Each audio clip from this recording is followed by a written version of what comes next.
Yo, what's up, everybody? Welcome. It's Orange Bloods Live. I'm Jeff Ketchum. That's Chad Hastings.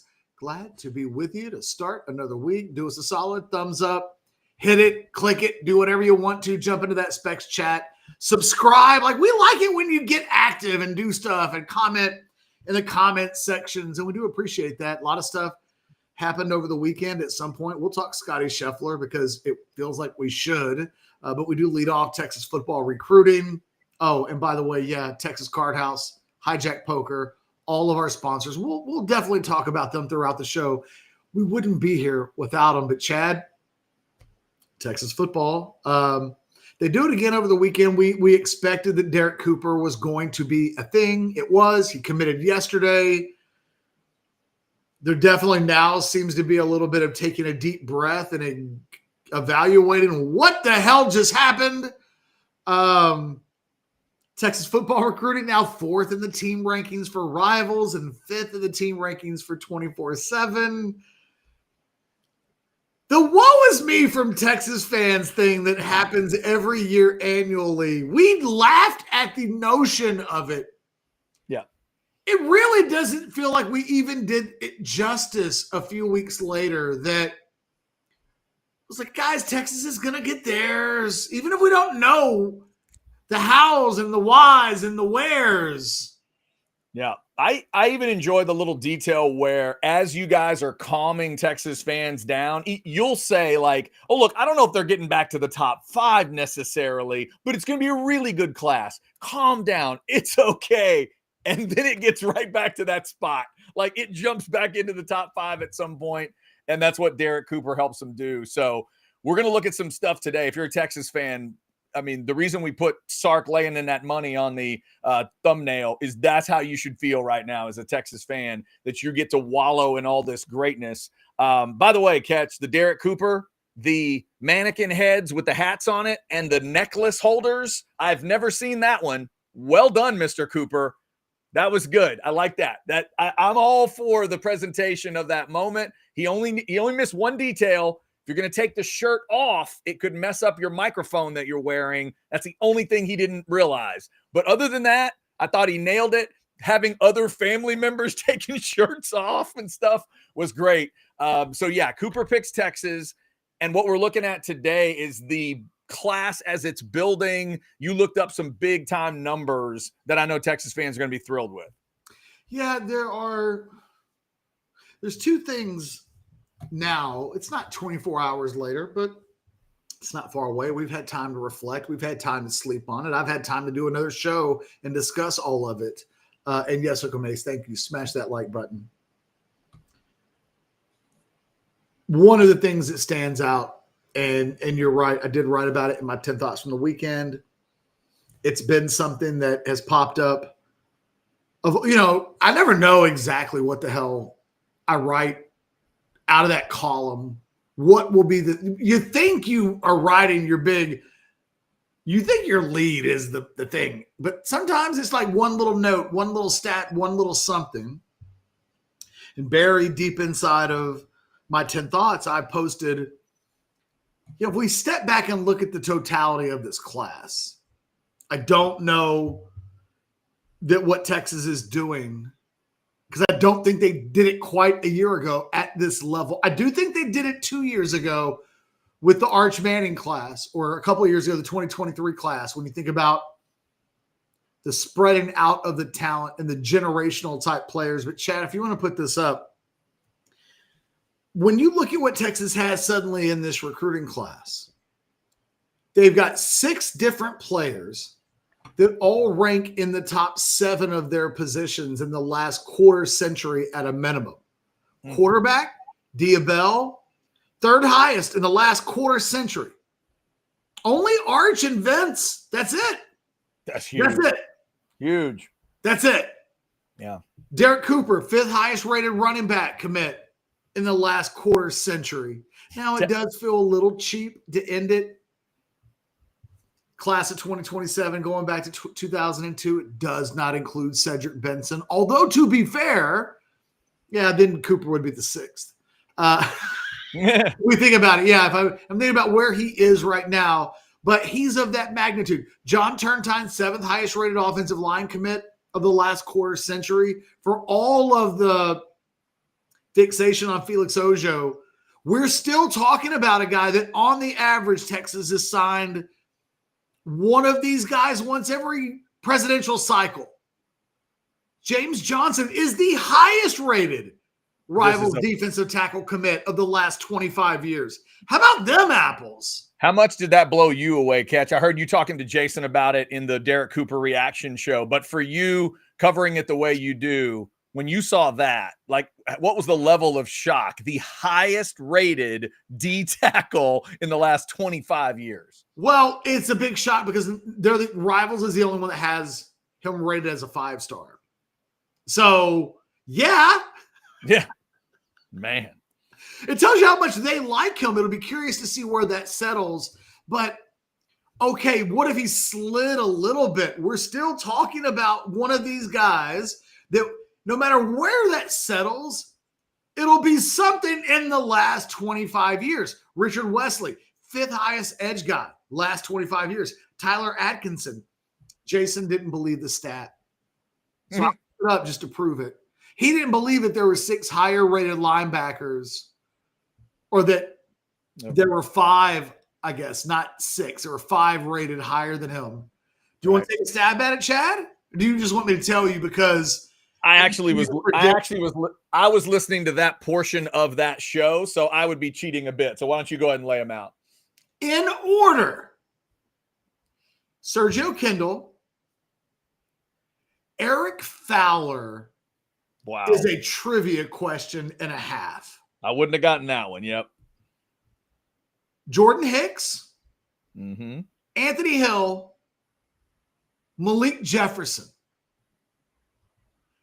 That's a murderer's row of linebackers. That is the list. There's Eric Fowler inside of that. Because wouldn't you say that in that group, let's not talk about Atkinson. Let's drop Fowler. Sergio Kindle, Jordan Hicks, Anthony Hill, Malik Jefferson. Jefferson's the last guy, right? Yes. If you were going to rank him? Yes. He was a Big 12 Defensive Player of the Year. Yeah, I was going to say that's a stout group. I don't even remember Fowler, though. He's from Manor. Is he really? I don't recall the name. From the 2018 class, Manor, Wow. Texas. Okay. And what became of him? He disappeared after a year. Interesting. Okay. That would explain. As a matter of fact, this is one of the rare cases where I have the year wrong. He's not a 2018 guy. He was a Charlie guy. He was 2016. He was the year after Malik Jefferson. So he made it like a year. Yeah. At Texas. I think academics and it just wasn't happening. He ends up at Sam Houston State and wasn't very much. And he is, other than that though, geez, everything else is boom, boom, boom, boom. Yeah. I mean, the worst player on that list he played in 9 games as a true freshman, Eric Fowler did in 2016 and made 1 freaking tackle in his entire Texas career. Damn. But he makes that list. That is crazy. And it's a reminder that there are no guarantees in life. Even when you think there's a guarantee on the box, sometimes the guarantees hit at a little less than 100%.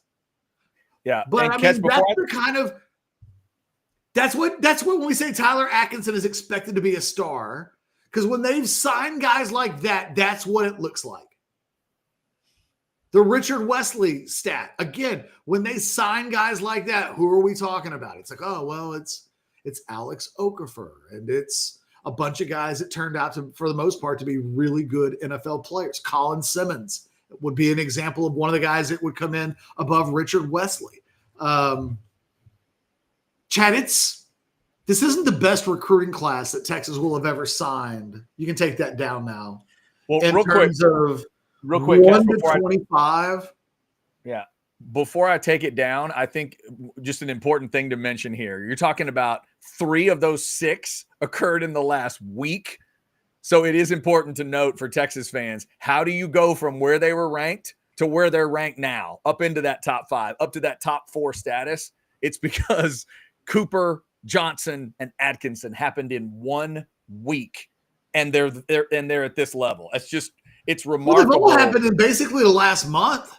Yeah. And you've been discussing this sort of big game hunting, big fish catching mode that Sark is in right now. And it is just so impressive to watch it. They are so clearly going after the quality if they can get it, not worrying about quantity, not worrying about, let's go get 4 or 5 guys this week or this month. The level of guy that they're getting, and the fact that those 3 guys end up in a week, the fact that all 3 of those guys, Kirby Smart would have loved to have them. He had one and got it flipped away from him. It's just massive stuff for Sark. Yeah, and I think that with even just a little bit of time to reflect on what's happened, I think that we can see that Texas, again, strategically has adjusted in the middle of the race. It is one of the most – there are a bunch of things about Steve Sarkisian that is impressive to me. But their ability to be versatile and to adjust and to not get – I always joke that I don't think that the first version of Mac Brown, the Texas version of Mac Brown, would have done well in this current era. You go back, you think about the old heads. You wonder, like, how even Nick Saban, this is a little bit of a different game. Now, I think a young Nick Saban would have loved the current era of college football. I think Grandpa Saban in his 70s, this isn't his bag. Nah, older Saban in T-Town? No. Younger Saban in East Lansing? Oh, yeah. Oh, my God. Oh, yeah. And the Saban that was at LSU. The Saban, because then he never leaves college football. Oh, ever. my God. Exactly. There's no reason to. Would have never gone to the NFL. And it would have been interesting, would he have ever left LSU? Yeah. Or would LSU have had to? I don't know. That's a different show. Right. They, I think, moved their December sales pitch to July. And I think that they didn't think a month ago they were. But I think they took a couple of L's. And what they do a really good job of is they go, guys, what's happening? Not what happened. Not what do we think is going to happen. What's happening? And what is that caused from a cause and effect standpoint to happen to what we are planning to do? And I think they've thought, hey, you know what? I think they thought May, early part of June, we're going to do just like we did a year ago. I think they started taking a couple of L's. I think they saw that the market was what the market was. I think they've realized, oh, Jesus, guys that we don't think can play for us for 3 years are going for $500,000 a year. And if we want to pay those guys $500,000 a year, we can get a bunch of those guys, but what do? I talked to a source last night. We were talking about a guy that Texas really likes, a guy that Texas wants in this recruiting class, a guy that Texas still wants in this recruiting class. But he's probably from a revenue share NIL kind of a situation. He's probably looking at schools right now that are offering him $350,000-ish more money per year than what Texas would feel comfortable in giving him. So Texas is in a position where either they have to go up, right? Either they have to do the thing that they don't want to do, which is overspend, or the market's got to come down. And I think Texas is in a position right now where they're going to be patient. Does the market change? They really believe in their heart of hearts that there's some funny money being promised to these kids out here. And when December rolls around, there will be guys that were told they were going to get $1 million. That won't be the case. It will then be a buyer's market if you believe what Texas believes about what's happened this summer in the market. I think Texas wants to be in a position in December where they're able to sit down and go, oh, look what fell out of the tree. Mister, you wanted $900,000 back in July. Half. And you can come to Texas and get half, or I don't know what to tell you. And I think Texas feels like either that happens or they're good, or maybe they will feel different. Remember, I think they felt a certain kind of way about Michael Fasusi in July than they did in November when they were like, yeah, man, let's throw a mil plus at Fasusi. You can feel different about these things from month to month. I think what Texas did in the middle of all of this is they went, okay. Look, what is it that we have to have when this thing's over with? Beyond anything else, I think what Steve Sarkisian has decided now versus probably what he even felt about it in December. He's now 5-6 years into Texas. He's taken enough 25-man recruiting classes to know, you know what? Excuse all the clutter. What do I want? I want 8 to 10 super badasses that I know I'm going to get a half dozen NFL players at a minimum out of those guys. That's All-Americans. That's first-round picks, whatever, award winners. Glue guys. It takes a village, right? And if I get that, y'all can kiss my ass with everything else. And I think Sark has never thought about recruiting quite like that before because he hasn't had the roster that he has. But if you listen to Sark talk about his roster on Tuesday at SEC Media Day, our roster is talented. It's hard to just show up and get on the field. It's going to be expensive to keep all of our players. We don't need 100 guys to come in and make our roster better. But I'll take 8 every year. And if they cost whatever they cost, they cost whatever they cost. My 60th best guy, whatever. But my 20th and my 30th and my 40th best guy, I want those guys to be exemplary. And what we've seen is what Texas has done in the last week and what they've now done in this class. I don't know if they care a whole lot about the way people view 10 through 20 on their recruiting class.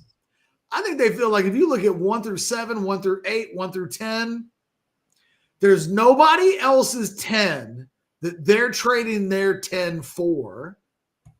And I think they'll feel like there ain't nobody in the country that would look at their 10 and not trade their 10 for Texas's 10. And I don't think they're really worried about anything else beyond that, Chad. And I think that's a hell of a position to be able to be in. No doubt. We got super chats rolling in as well. We will get to those. Thanks to Specs, of course, for sponsoring the chat. Thanks to Texas Card House for always sponsoring the show. And thanks to Deep Eddy Vodka for creating 9 kinds of vodka. There's all 9 of them right there, including the brand new one, which is pineapple. If you want to try all of them, go have a tasting or some of these great cocktails out at the Deep Eddy Vodka tasting room. They are open Thursdays through Sundays. So make your plans to get out there. They got a great barbecue food truck right there on site, the Crimson Creek Smokehouse. It's awesome barbecue to go with it. So get on out there, have yourself a good time at the Deep Eddy Vodka tasting room. You will not be disappointed. Trust me. All right. Talking about great recruiting news for Texas today. There are super chats that came in. Chris Bennett, I don't want to derail the show yet. Let's go to the super chats first, Catch. Hank 499. Catch, you mentioned a few videos ago that Texas was just about done after Atkinson and Cooper. Is that still your perception? Any guys on flip watch? They're going to take a few more guys. I don't sense that there's a rush. I think it's going to take I don't know. Now, to be fair, I thought James Johnson was going to take some time. We are in a brand new era where time just exists differently than it does before. I don't know what the hell we're supposed to do about 2026 for the next 5 months. Because I think November and December of last year just happened. And now we have August, September, October, November, and then 2 weeks of December, or whenever the hell it is before the signing day. And it's going to be different. So I could say I think it's going to take time because that's my 2025 recruiting brain. I don't know what we're working with from a time standpoint. I've been told that things will slow down a little bit. I think, again, I think Texas really is in let's evaluate the roster now. And would they go out and get a few more Super Blues? Yeah. But I also think they want to make sure that they don't lose somebody on the current roster because they get too aggressive in recruiting. They need to see where the urgency is. And that might impact what they do in December or November on the offensive line. I think right now a guy like Malachi Lee is a perfect example. How they feel about how desperate they are for him could largely be impacted by, does Trevor Goosby come back? Does Brandon Baker come along? Does Nick Brooks come along? What do they think about tackle in October? Because whatever they think about tackle in October, they cannot know in July how they're going to feel about that position in October. There's just no way. Yeah, you haven't been to Columbus yet. No, they haven't been to Columbus. They haven't even been to Dallas yet. Right. The beginning of October is Gainesville. Yeah. They would not have thought about Trevor Goosby this time last year, what they think this year, which is, Jesus, if he comes back next year, we better be ready to pay that guy $1.5 million a year. That's just not quite what they hoped. Right. You know what they said this time last year? It would be great. What if when Kelvin Banks departs, his backup is so good, we have to pay him more money than we paid Kelvin Banks when he was here? That'd be awesome, Bob. Yeah, Jim, that would be awesome.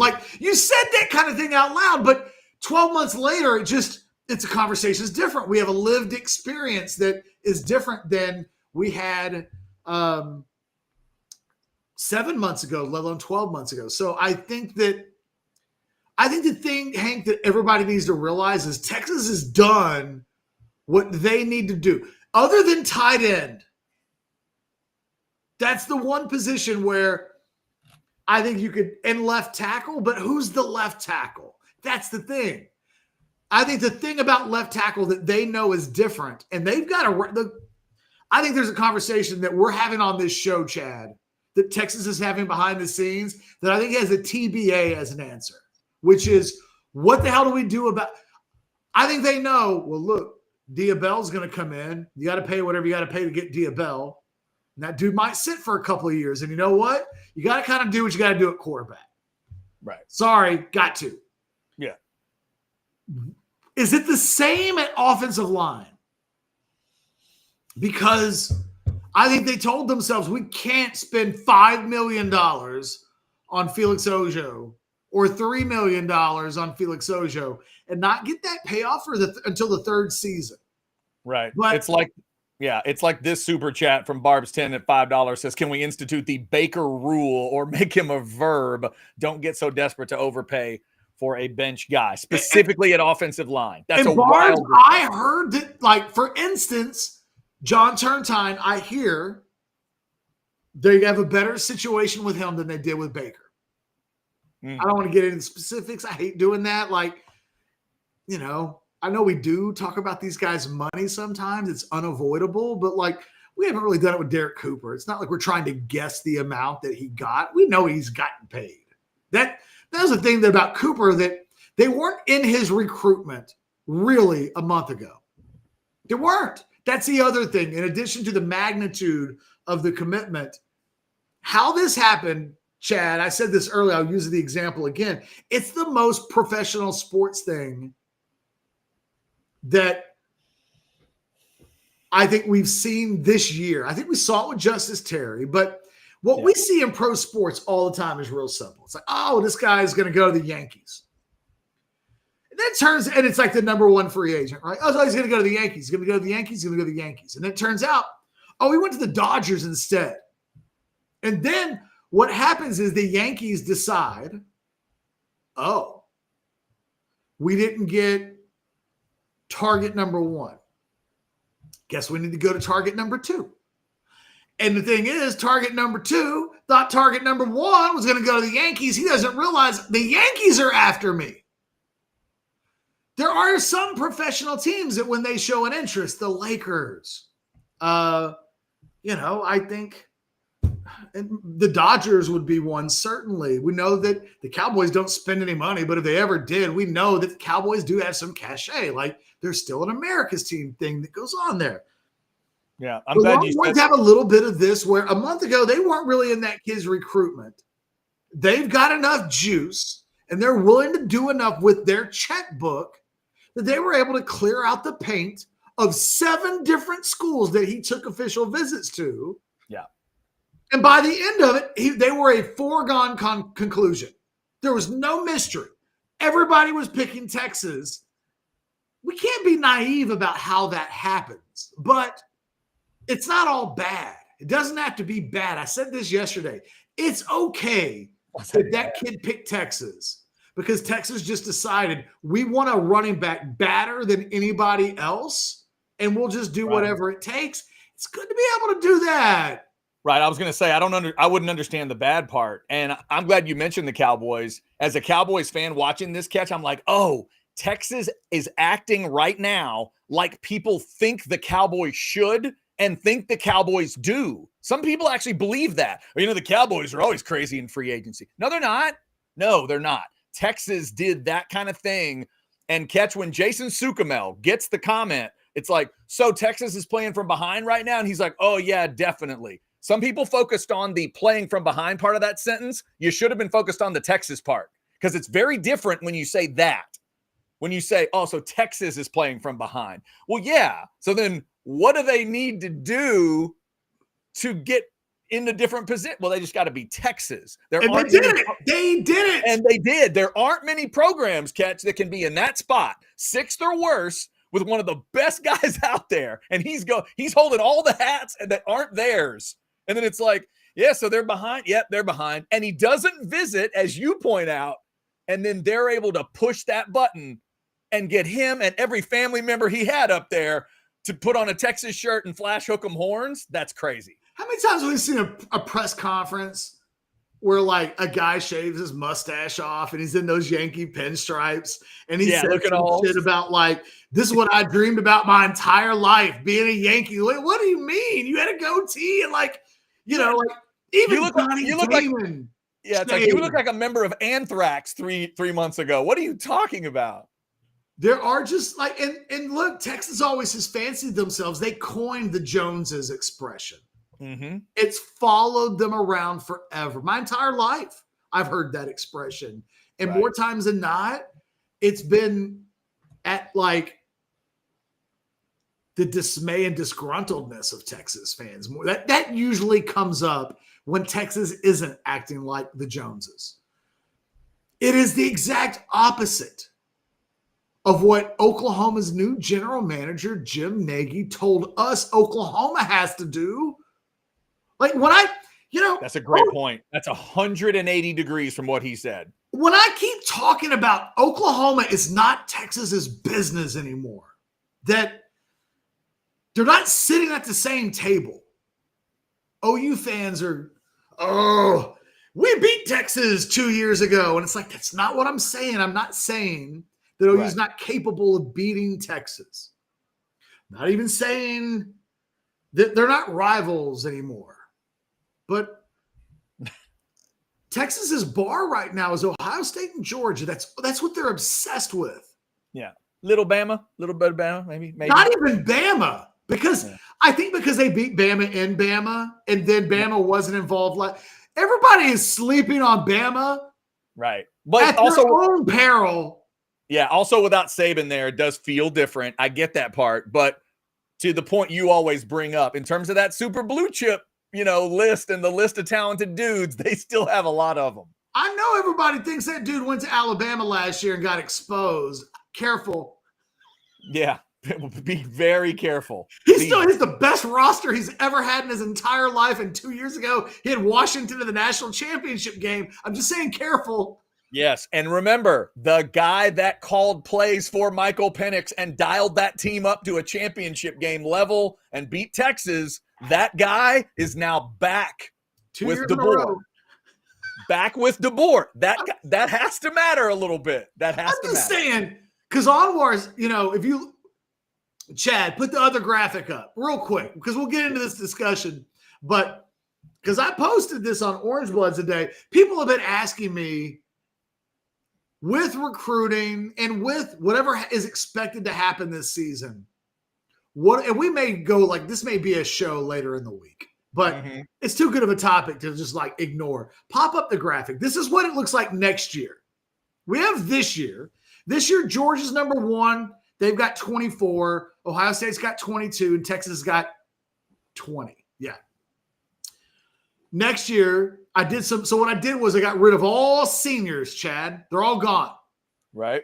I got rid of and look, so Arch isn't in the Texas numbers here because I went to this NFL mock draft database and I took all the super blue chips who were top 100 2026 NFL draft prospects. I took them off. Okay. So that's obviously Arch. Yeah, exactly. Yeah, he's number 3 in the mock draft. So he's gone. Gotcha. Hey, but you know what? This is why I do these non-subjective benchmarks. Because then it's well, what did you do? I took all of the guys that are ranked in the top 43 except for the number 3 guy. You know what I mean? Because he said he's not. No, can't do it that way. So I chopped off all the seniors. I chopped off all of the top 100 guys that next year's NFL draft. And then I added all of the consensus super blues, of which Texas now has more of anybody in the country. They've got 5. Nobody else has more than 4. This is what it looks like next year. Damn. Alabama's right there, guys. Alabama's there. One player behind Texas. The Big 4 is still the Big 4, and Oregon and LSU are trying to get there. Now, look, there a couple of things to take from this again, and we'll do this conversation later in the week.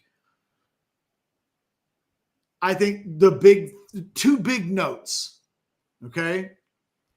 One is the one that Chad just mentioned, which is the Big 4, and really, assuming Oregon does it in the portal again next year, they're still the Big 5. Yeah, that's Oregon fair. Drops where they drop because they're so heavy portal invested that those guys come in and out of the program like a flash. Plus, one of Oregon's guys is Evan Stewart, so technically they're at 16. Do with that what you will. It really is a Big 5. Nothing that's happening in recruiting right now, Chad, this year is changing the larger dynamic in college football, which is the one that exists this year. There is a Big 5. If you want to say there's really a Big 4, that's fair. But I would say there's a Big 5. But nobody's making ground up except for one school. Notre Dame. Notre Dame, if you blink, they're not in this year's top 10. Or I don't even think they're in the top 14 or 15. Next year, they're in the top 6. So, what I would tell you is when we're looking ahead to next year, nothing is changing the top of college football.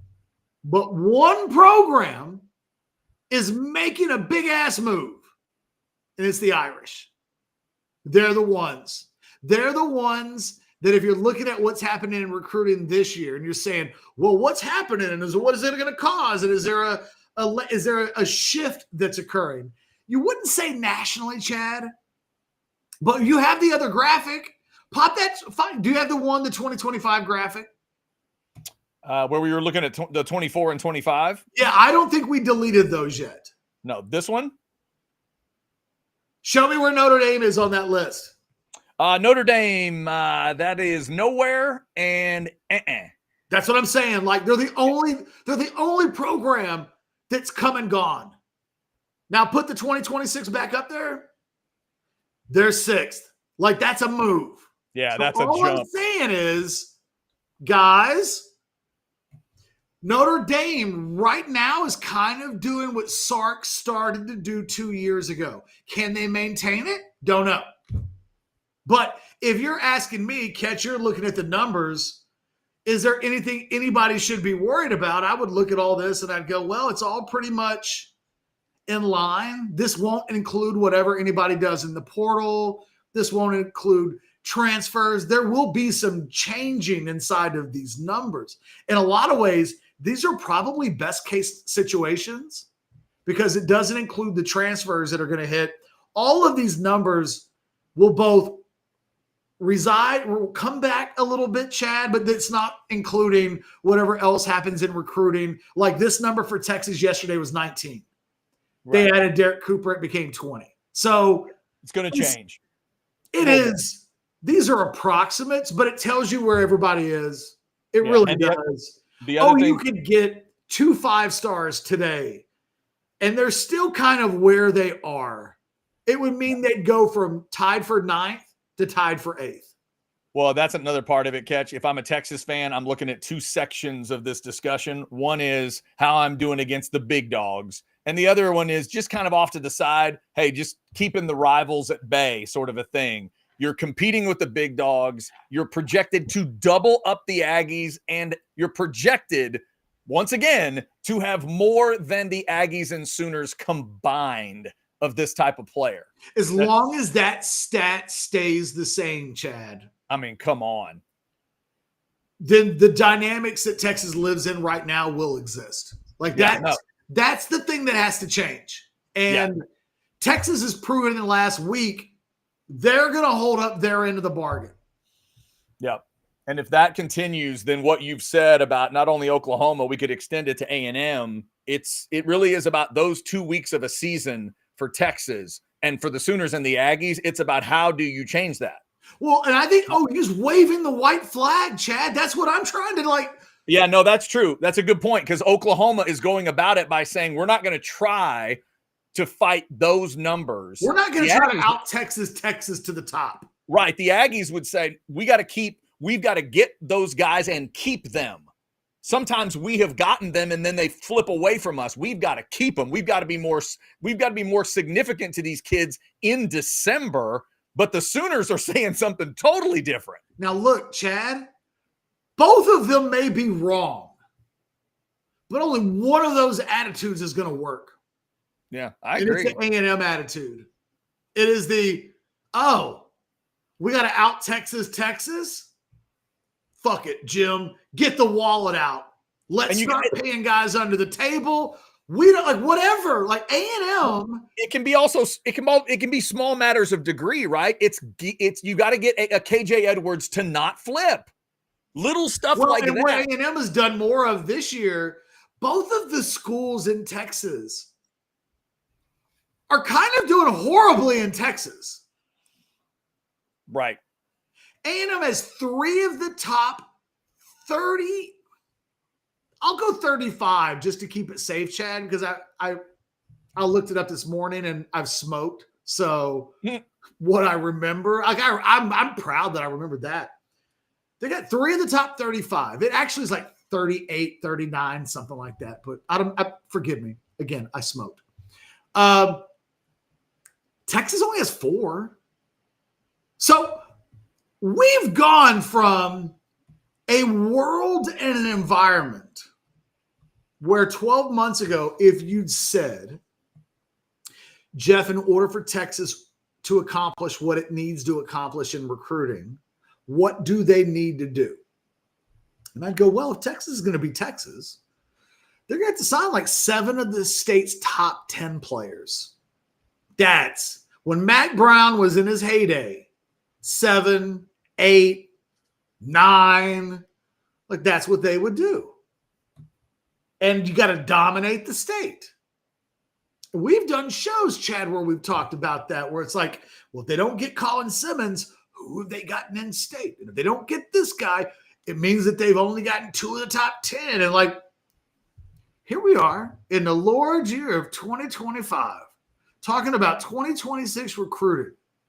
And Texas and Texas A&M both have top 5 national recruiting classes. Mm-hmm.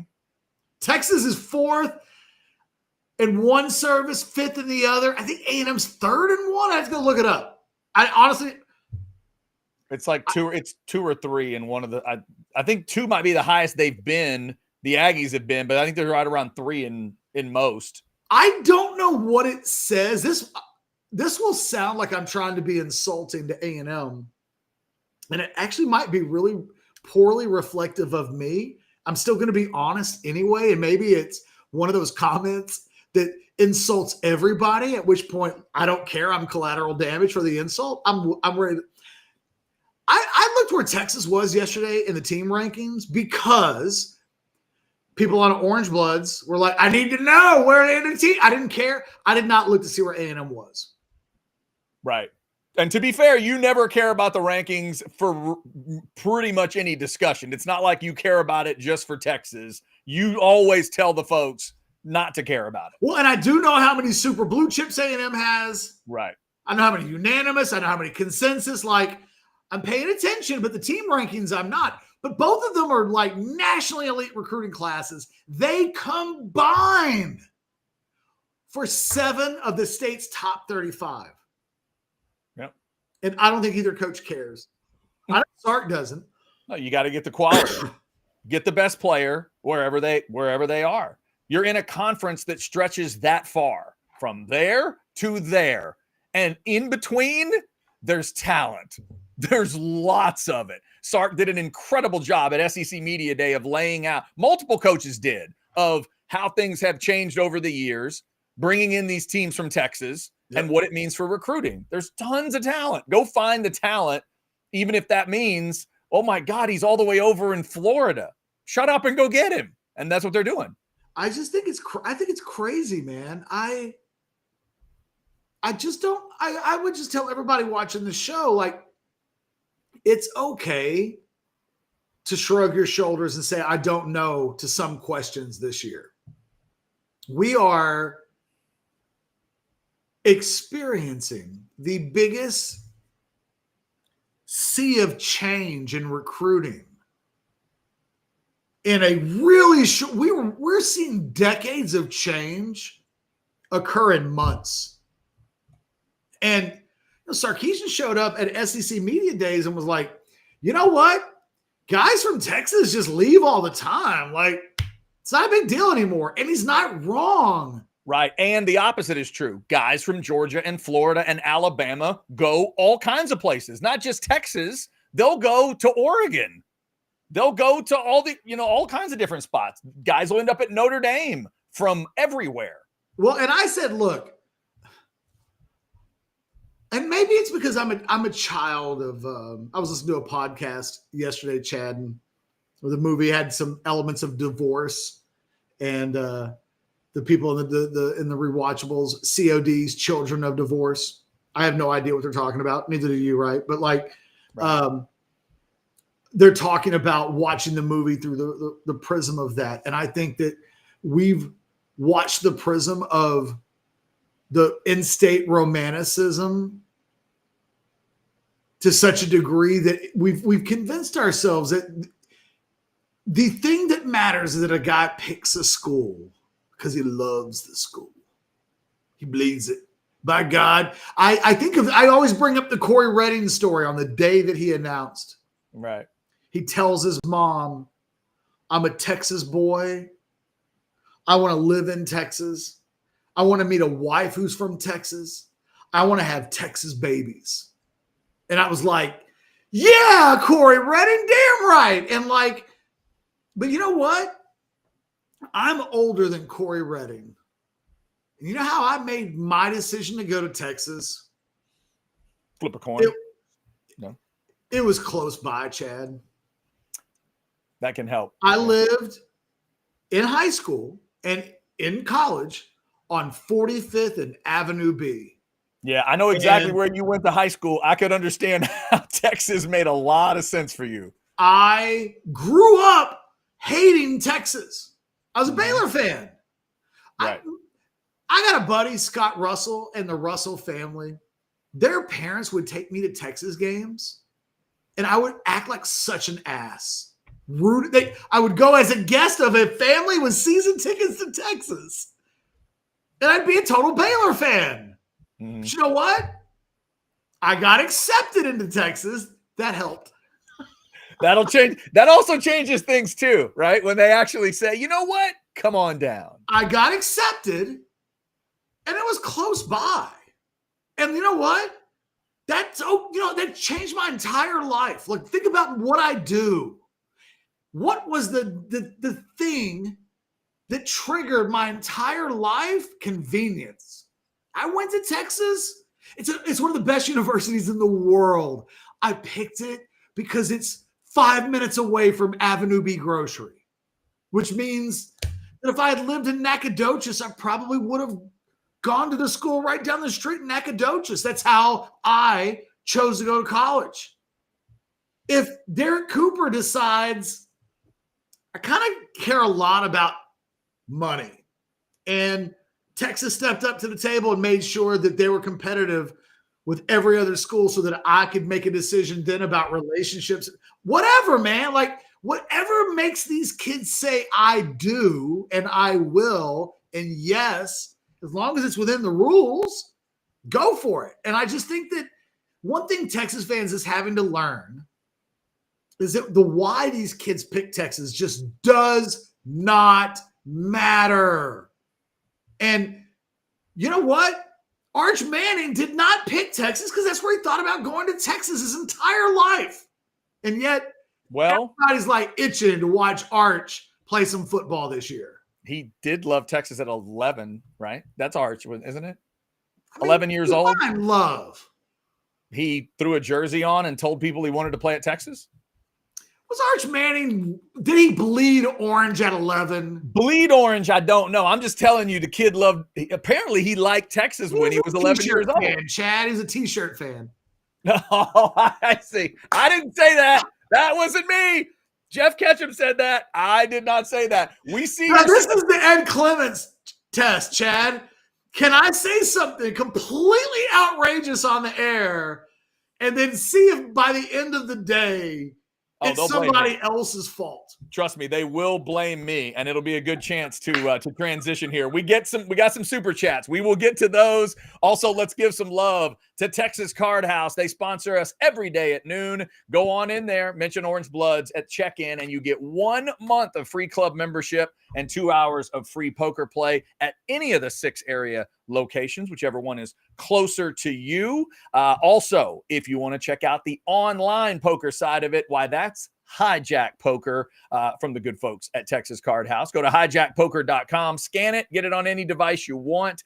You got to be in Texas to do it. That's the only real qualification. Sign up, get a $20 bonus, and get after it at hijackpoker.com. All right, we do have some super chats that we are going to get to, and then we have a chat that I don't want to show, but I think I'm going to. $10 super chat from Jordan. Number 1, quarterback, D-line, edge, and linebacker prospects in the class, all committed, is definitely unprecedented adjacent at the very least. It's a heavy word set right there. I can't remember Texas pulling this many top prospects in a single class. Catch, that's part of what you're laying out here. It's not just that it's impressive enough that they're rated that high, but rated that high at these positions that matter so much in the sport. That's what really gets you. Well, I mean, look, how many classes have they had? Let's just start with quarterback. Well, Arch. Now you cannot count Quinn. Quinn didn't sign with them out of high school. So technically Quinn doesn't count. Now you got to go a whole decade where a quarterback of that magnitude didn't happen. So, this doesn't happen all the time. Let's talk about defensive tackle. Now, the James Johnson recruitment's wild because he literally wasn't a 5-star a week ago today. And then yesterday, or tomorrow, a week from tomorrow, he would have then became a 5-star, and now he's the highest ranked Rivals 5-star ever. So quite a transformation in a quick amount of time, like his profile. But Texas hadn't signed a 5-star defensive tackle until last year, since Malcolm Brown back in 2012. Wow. Okay. They've got both of those in the same class.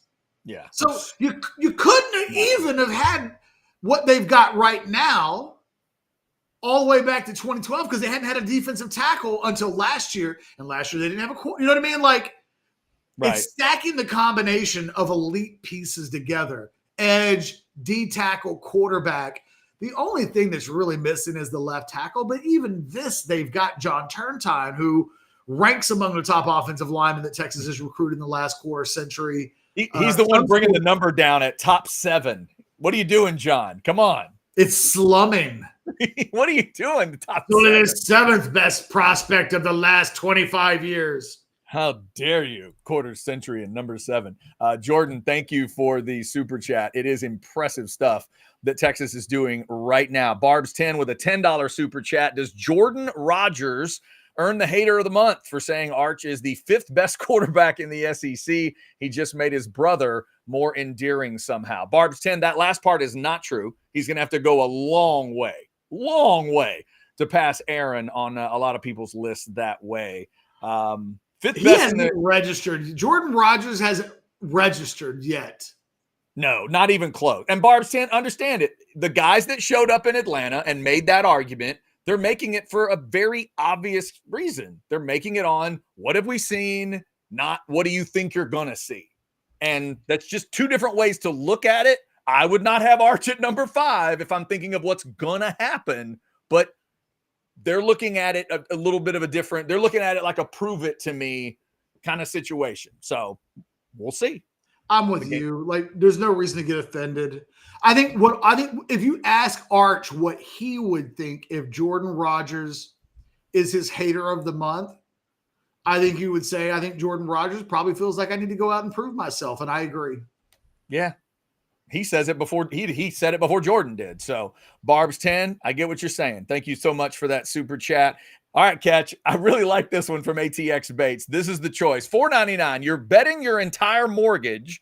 Pick one to happen in 2025. A, Bama wins the SEC. B, OU fires Venables. Or C, Texas wins the Natty.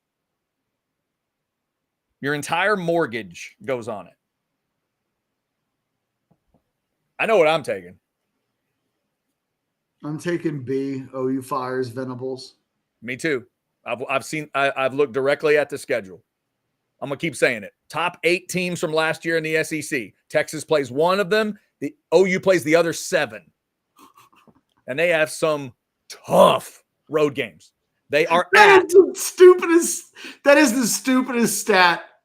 They are the only team in the SEC that's being asked to play 7 of the top 8 teams from last year, and they play South Carolina, Tennessee, and Bama on the road. They play everybody but Georgia. When you think of the team in the SEC you respect, OU plays all of them except the Bulldogs. I would be so mad if I was an OU fan right now. Like, because it's one thing that Texas has got its stuff together. They don't need help. No. If you're OU, if you're an OU fan, what you would feel like, look, one or the other. Either you get the schedule or you get the resurgence. Don't get both. I'm telling you, that's what's so critical about Texas trying to take advantage of this little 2-year cycle. Who knows what they're going to hand them in 2026? But in 24 and 25, they handed them something. They handed the Aggies kind of that something, and they punched Oklahoma in the face. He's out here like, look, we need to start. We used to shop at Nordstrom's. Not Saks, but Nordstrom's. Now we're shopping at Target and a little bit at Dollar Tree. And Texas out here shopping. Can you shopping at Saks, and you're giving them free shopping sprees? Can you give us a break? At Texas, at South Carolina, Ole Miss at home, at Tennessee, at Alabama, Missouri at home, LSU at home. That's how their season ends. It's silly. It's absolutely silly. I'm taking B, ATX Bates. I am taking B. There's no doubt. Put it back up there real quick. Think about it like this. What do we think the actual odds? This is how I tried to approach it. Okay. Put it back up. Let's start with Alabama. Alabama's odds of winning the SEC are what? Let's see. Their odds of winning the SEC.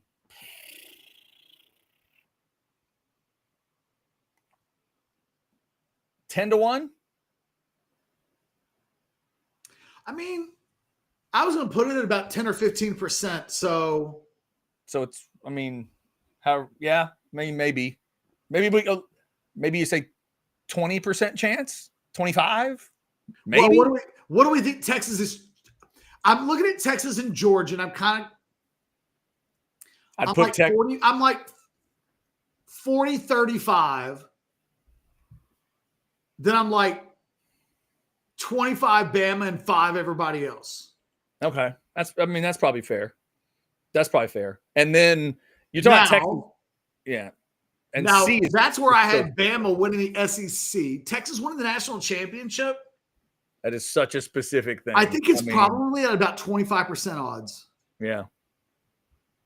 And then OU firing Venables. I think it's higher than 25. I went Price is Right rules. Right. Even if you crawled it up to 30, 32. I don't think it's above 50. No, I don't either. But I don't think Texas is above 50 either. So this is year 4 for Venables, if I'm not mistaken.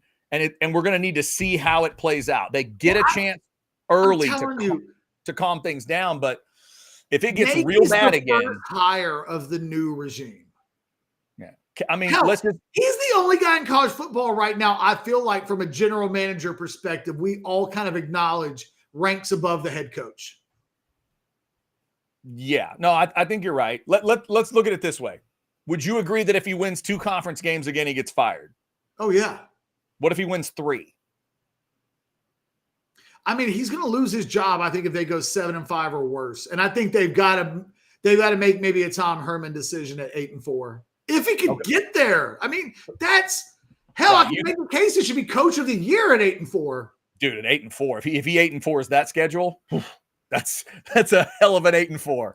If he goes 8-4 and they even lost a bowl game and finished 8-5, I think I might still take a breath as an OU fan. You would think you couldn't go 8-4 in that schedule if you weren't really competitive in a lot of those 4 that you lost. Yeah, and you're not winning 8 and then getting not humiliated. You know what I mean? Like, yeah, there's an implication with 8-4 in that record that I think would actually point to Venables doing a good job with that staff this year. Yeah. And to his credit, if I went back and looked, I mean, there were some games last year that were close games. I mean, there were a couple. But they can't keep Brent Venables at 7-5 after year 4 if Sark's 3 years in a row in the national semifinals and has left Oklahoma in a place where they're out here asking for change on the corner like they're an orphan child. I mean, I still can't get over OU fans not losing their you-know-what over the comments that were made by their general manager, Jim Nagy. I cannot believe that, because I'm just telling you, we don't need to relitigate it again, but forget about Texas. He's like, we can't hang out with A&M. Yeah, here's what I kept thinking, Catch. I watched the new Wishbone documentary a couple times. It's really good. Check it out on SEC Network. And everyone that was representing OU, I kept thinking, I wonder what they thought of Nagy's comment.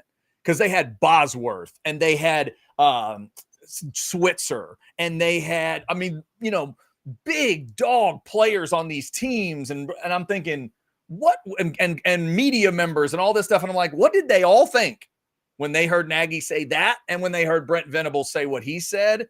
Like, I'd be so insulted if I was like, just take two of them. If you're Bosworth and Switzer, Oh my what God. what are you thinking when you hear Jim Nagy say that? Like, oh yeah, we're going to go bargain bin shopping. Hey, Like, Chad, do me a favor. Put the 2026 stuff back up. I just want to show you something. There's two things that stands out about the 2026 numbers. Okay. Well, number one, if you're an OU fan and you look, if he says, man, we can't go hunting for 5 stars against Georgia, Texas, or Ohio State, he's just saying the quiet part out loud. He's doing the Charlie Strong, we can't win a national championship with this team. At which point, mountain to climb. Right. You're like, don't get mad at him. He's just saying the quiet part out loud. But when he puts A&M in there, if I look at Oklahoma, I'm like, what are you talking about? That's exactly who we are right now. I think, to be fair, he said A&M, Oregon, Texas, and Georgia. Weren't those the 4? I believe so. I think those are the 4 he threw out. The thing is, when you look at those numbers, there's a dirty little secret behind Oklahoma being tied for 9th, Chad. They only have 1 senior. No, wait. I think they have 0 seniors. I have to go back and look at my work. They have 9 this year. So they lose 1, not including any transfers. But that 8 does not add anybody. That's an 8 plus 0. Wow. Now, A&M, I think they've added 3 or 4. So it's a little bit more combustible with A&M. But what we're seeing with what you can't see there is that A&M's 8, but they've got an arrow pointing up because of essentially the additions that they're making. Like, they're adding in recruiting at a rate that would encourage you. Right. OU's sitting there at 9 with 8. They're not adding anything. So very quietly, Jim Nagy is telling us OU's going to fall off this list. I think OU in 2 years will not be on this list. Man, and I think the list, these numbers will go higher. So it won't be about hitting 5, because I would imagine by the time we get to next fall, that USC number of 5 will be more like 8 or 9. Yeah, I was thinking the same thing. Probably right around 10. It's going to be 10 and up. It's kind of probably what the list might feel like. Auburn's at 7, but they'll take 3 in the portal. They're at 10 right now. Mm-hmm. They'll go back up. And so you have to stay close to 10. And if you're looking at A&M right now, look, man, you can't get to 20 until you get to 10. Yeah. And A&M is at least holding steady. But whatever you want to say about Mike Elko, if you forget about the Texas component of this, you would say he's got A&M from a talent standpoint at the top of the 2nd tier. Mm-hmm. Now, that's if you include Oregon, and I still do. I think there's a big 5. Because I do think when Oregon's done in the portal, they're going to be close to 20. The question's going to be, can LSU and Notre Dame close the gap and put themselves – can A&M? Right. Well, and I was just about to say. All of these schools are having different conversations about where they are. Well, and the other question about A&M, Catch, will be, does it feel more like they're a part of the group with LSU and Notre Dame, or does it feel more like they are, as you stated, they're more just the leader of that bottom group? Hey, we got Opinion Sports Show has got a super chat that I desperately want to get to. You desperately want to get to. All right. Yes. Oh, desperation. All right, here we go. Opinion Sports Show $4.99. You misread what Nagy said. He said if they believe the 5-star is rated the same as a 3-star on his board, he did not say they aren't going for 5s. Opinion Sports Show, that actually is not what he said. What he said was there are times when they will not be able to recruit five-star talents that the Texases, the Oregons, he included Texas A&M, and I think Georgia, right? He didn't say Ohio State, but he said the other. I think it's Georgia, yeah. He said there are times when those five stars, they can't recruit. What they've got to do, see, you're kind of on an Opinion Sports Show. Yep. Your finger's kind of on what he said, but not completely. What he said was what they have to do is find 3 stars who they have evaluated as 5 stars. And then what they've got to do is go get the 3 stars that they have evaluated as 5 stars. And those 3 stars, those are the ones at Oklahoma State and Texas Tech and Baylor. They're the ones that those guys are competing for. And what we said in response to those comments when they were made, that's the dumbest Jack and the Beanstalk shit I've ever heard of. There's no such thing as a magical, they've evaluated these magic 5 stars. Well, who's recruiting them, Bob? Can anybody else see them? Nope, just the Oklahoma staff. Texas Tech doesn't even know what they've done by offering them. They think he's a 3-star. Nope.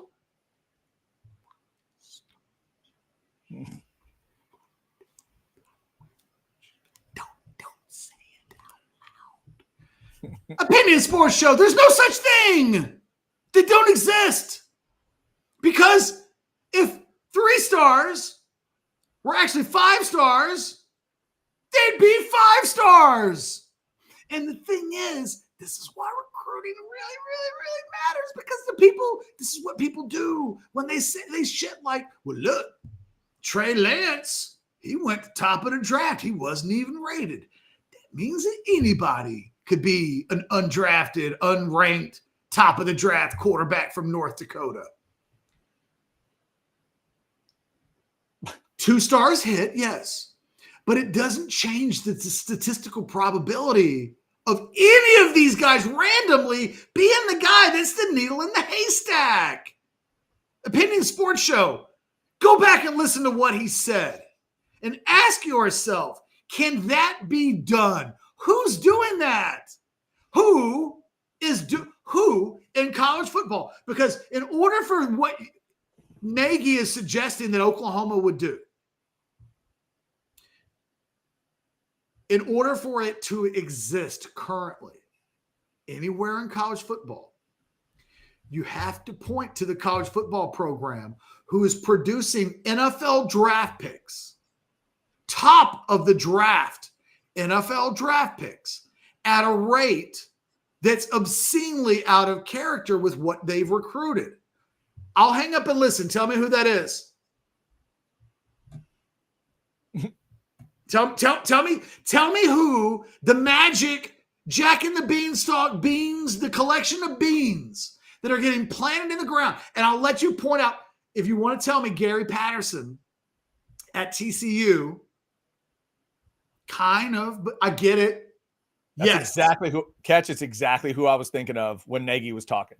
The problem is, if I'm a TCU fan in Gary Patterson's prime, you can say that for that program, it would make sense. But you're 1 out of every 4 years with Gary. Right. Now, 1 out of every 4 years, they're going to be badass. Isn't that what Gary taught us? You got to let Gary just needed to Gary's reload was a rebuild. Gary never got TCU to such a level that they could play in a Rose Bowl and then the next year lose Andy Dalton and whomever and be like, no problem, 5-star waiting to cut. Like, that's not what they did. Yeah, it was like an advanced version of K-State. It was like a super K-State. What Gundy's done at Oklahoma State. Yeah. Right? Gundy, very similarly, look, last year sucked. Year before could have sucked. Do we think, though, that Mike Gundy will go 4 years without a double-digit win team? No, not really. But do I think he'll go back-to-back? Do I think he'll go on a run? Do I think he'll go 3 years in a row where Oklahoma State makes the playoffs? No. So And honestly, do you know who the Venables example is? Charlie Strong at Louisville. When Charlie Strong was at Louisville for 2 years, he took 3 stars and developed them at rates at 4 stars, and he took 4 stars and developed them at rates at 5 stars. Well, what does that mean? It means that every 4-star that he took, where those guys would hit at 1 out of 4 or 1 out of 5 rates, Charlie, while he was very briefly at Louisville, got those guys to hit at 50% rates. And his only like 5-star was Bridgewater, and Teddy was Teddy. Like, oh, by the way, he hit on the single biggest, most important recruit he had at the most important position on the field. But then his 3 stars, which were like 1 out of 10 guys, he was turning those guys into NFL players at rates of 1 out of 4. Now, it didn't sustain himself because he left Louisville. But in a world where Charlie Strong never leaves Louisville, and he's able to just keep Teddy Bridgewater in his program all the time, and he's able to pull off what Charlie Strong did at Louisville is historically notable. What I'm telling you, like, we can laugh at Charlie for what he did at Texas. It was a disaster. But what I'm telling you that he did at Louisville is a historical anomaly in terms of recruiting and developing and being able to do it like in a 1 or 2 year consecutive cycle that's never been done before. It's pretty incredible. It's asking at Oklahoma for Venables to do what essentially Charlie did at Louisville. And the thing is, like, what we know is that Charlie couldn't keep it up. It's possible to catch lightning in a bottle and for it to stay bright for like 12 months. What nobody in the history of college football, and this includes Gary Patterson, this includes Mike Gundy, this includes Charlie Strong, none of these, Kellen DeBoer, if he stayed at Washington, would be an amazing example. Think about what he did at Washington and what Washington did in the draft last year with Penix and all of those guys. Now imagine that he stayed at Washington for a decade. And for a decade, Washington was putting out a half dozen guys into the NFL every single year, but never recruiting well. That is what is being asked of Venables. But Venables isn't being asked to do this in a Pac-12, which was still a Pac-12 2 years ago. He's not being asked to do it at Louisville, where Charlie Strong did it in the ACC. He's not being asked to do it in a Big 12, where Gary Patterson did it, where Texas. He's being asked to do it in the most talent-dripping wet conference in America, where you're surrounded by giants who don't approach recruiting in a value shopping kind of a way. And your schedule contains Texas, Tennessee, Missouri, South Carolina, Bama, Ole Miss, and LSU. If he pulls it off, I'm letting you know. Look, I'm letting you know if Venables goes 8-4 this year, he's a legit Big 12 Coach of the Year candidate. I'm saying that in July. So if it happens, don't think that in November I'll change my tune and be like, oh, you got lucky. No, I'll be like, that was a hard damn schedule. Didn't think he'd pull it off at the beginning of the year. Give him credit. He deserves another year. That's what I will say. Yeah. But boy, the task that they're asking Venables. The thing is, it would be hard of Saban, right? Pick a national top 5 coach, Kirby Smart, anybody. Ask any of them to do what they're asking Venables to do, who we don't even know if he's good yet. To ask him to do something that I think will take a historically great coaching performance to create, it's just asking too much. It's just not going to happen. And the thing is, Sark's only doing what he's doing right now because Texas is doing the thing that Oklahoma can't. Opinion Sports Show. I see that other super chat. Trust me, we will get to it right after. Think about what Texas just did. They just missed on their big running back target, Xavier Crowell. What did they decide? We got to have a running back.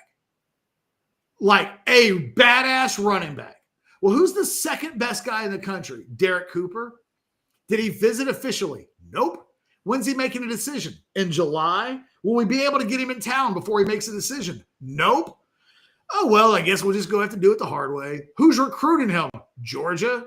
Who's recruiting him? Well, he's from South Florida. Miami. Miami. Oh, who's recruiting him? Well, there's this little matter of like Ohio State. Oh, Oklahoma cannot do what Texas just did.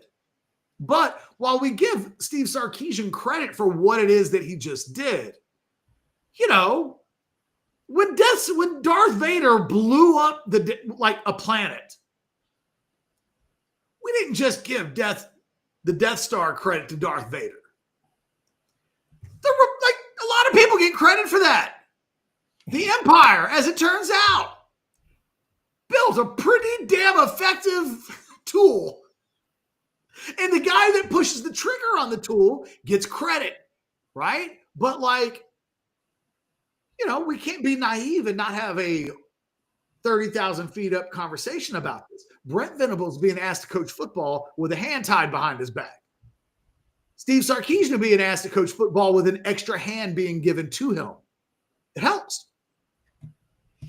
All right, we'll get to that super chat, Opinion Sports Show. And Chris, I see your super chat as well. Let me tell you all about AV Consultations real quick. They are the place to go to make sure you're set up for the season. We're 40 days away from kick right now as I'm speaking to you. If, of course, you know, you're most of the teams. I guess if you're an Auburn or Baylor fan, you're 39 days away from kick. Get the setup you've always wanted. Get the setup you've dreamed of for all the games, for all the stuff you watch, for all the streaming services. I just got caught up on The Bear season 4. I'm ready for season 5 whenever that happens.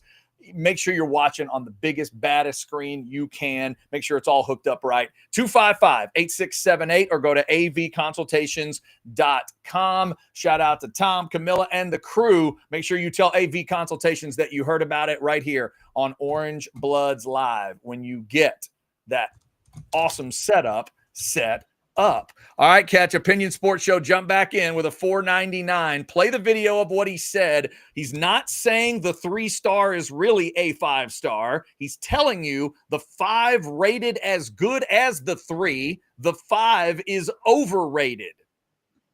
I don't think that's what he was saying. I don't. Look, man, here's what I would say, Opinion Sports Show. Do you know who I do a show with?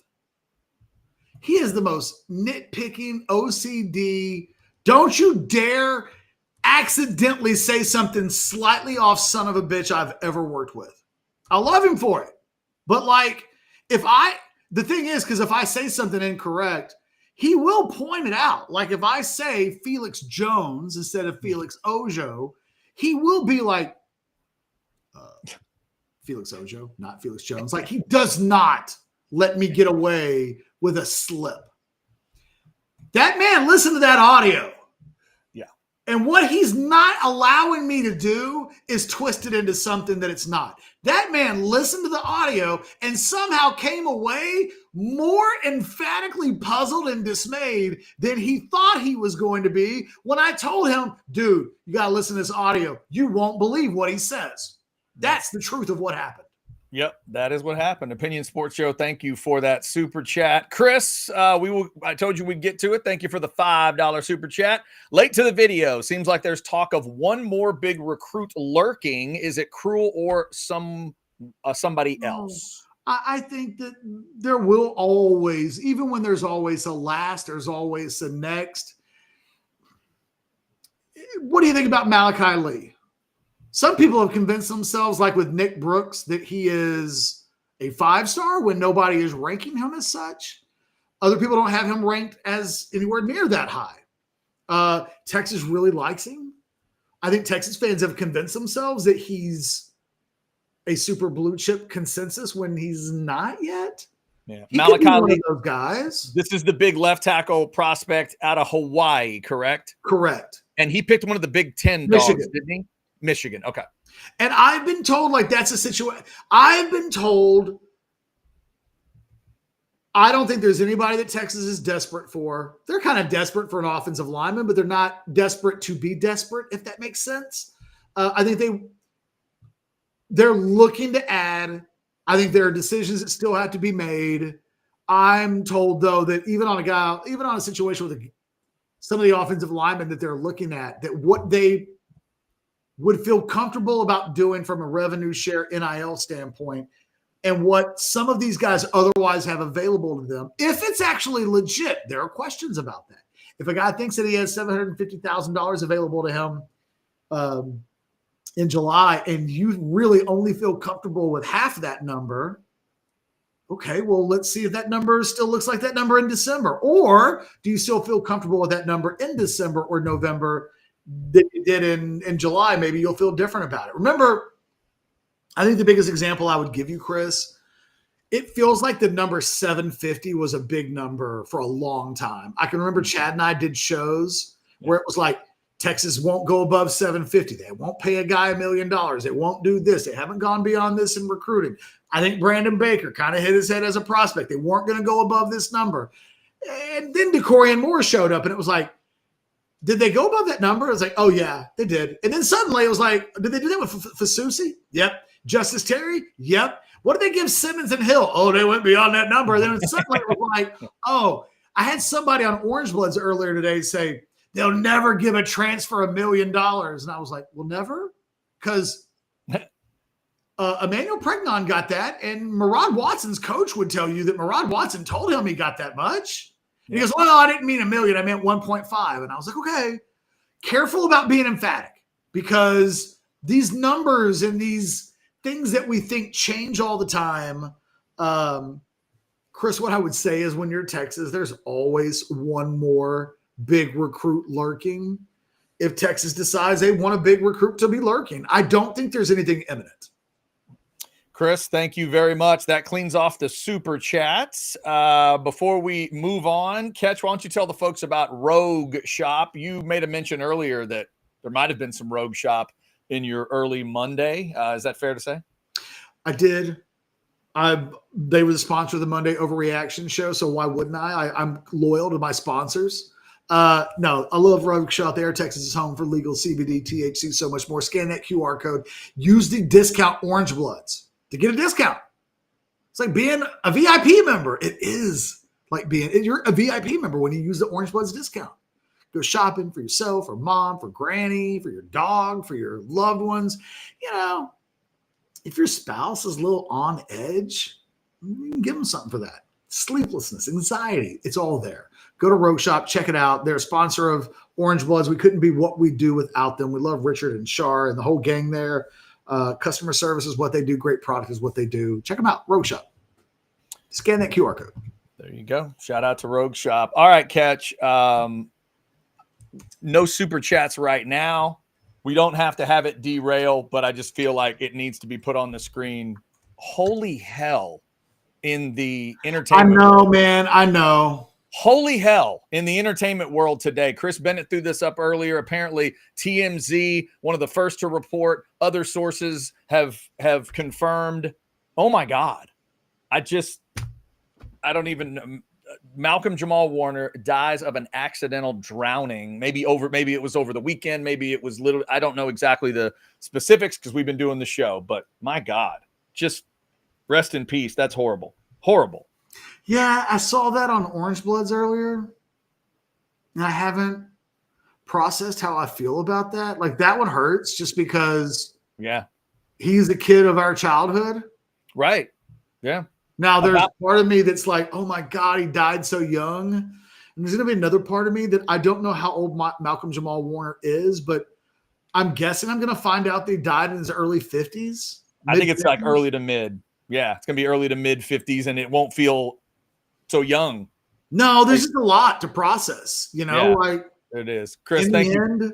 Thank you for telling us. Ugh. What a time in our lives, though. Like, I can see him wearing that shirt.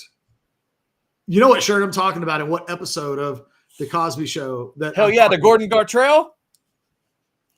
Yeah. I mean, we all know exactly that episode. There are. My arms are the same length. Why aren't my sleeves? There are some Theo moments that God, I love Theo. You know, that just will forever remain timeless. Rest in peace, Malcolm Jamal Warner. It's weird. I I feel like I have a hard time remembering him in anything since. I think he was in Passenger 57 with Wesley Snipes. Was he really? That's a movie I've never seen. I know you're shocked. Yeah, I've never seen that one. So I don't know Malcolm. I don't know him from much other. Spoiler the movie for you, but okay. I think he's in a movie with Wesley Snipes. I think it's Passenger 57. Okay. This is where I need Chris Bennett to come in and help you out. Yeah, because I had Rogue Shot earlier. I feel like pretty confident that it was Passenger 57, and I feel like if I say too much more, it will be a big spoiler in the movie, and I kind of want 54. They're saying he was 54 years old. Oh. They're saying he was 54. 54, yeah. Oh, no. You got the Passenger right. They're saying that Malcolm was 54 years old. Fair enough. That's terrible. I mean, that's the thing, man. Like, that one always freaks me out because Chad and I are just at this age now where you start thinking about things like death. Oh, yeah. Like, you got kids and stuff, and like Chad made it to his child being in college. Like, that's a win. You know, like, those are when you just start getting older, you start thinking about things like, how long will I live till so I think one of the things I don't know yet and what will shape the way I feel about Malcolm Jamal Warner's death, if he has young kids, I'll feel awful. Whereas if his kids are grown up, I'll go, well, at least his kids grow up. Like I'm just at a weird age now where things hit me. Yeah. And it's like, oh, well, it's terrible, but it's not the worst thing I've ever heard. Or I might hear it and go, it's the worst thing I've ever heard. So I don't know. Yeah. All right. So a couple of chats here that we'll get to. Opinion Sports Show jumping back in. Opinion Sports Show went back to the Nagy comments, and he has something to say. We'll get to that. Let's let Specs have their say before we do. Remember to get stocked up if you drank everything and ate everything all weekend. This summer, when the sun scorches and sanity is one sweat beat away from collapse, a hero rises. Specs, your cathedral of cold cans, your oasis of cool. All right, Catch, I think you're going to enjoy this. Here we go. Opinion Sports Show says, I just listened to it again, and Nagy said, quote, if they have the same grade on a 5-star that they do a 3-star, and that 5-star is taking visits to other top schools, they're going for the 3-star. That's basically telling you they don't think that particular 5-star is that good. Okay, opinion, here we go. You got to stop right there. Think about what you just said. In the days of Gary Patterson at his best at TCU, he might say something like, if there's a 5-star that's looking at Texas and Georgia and blah, blah, blah, we may not be able to go after that guy. And we need to find high-quality 3-stars, and we need to develop them into, we hope, a 4 or 5-star.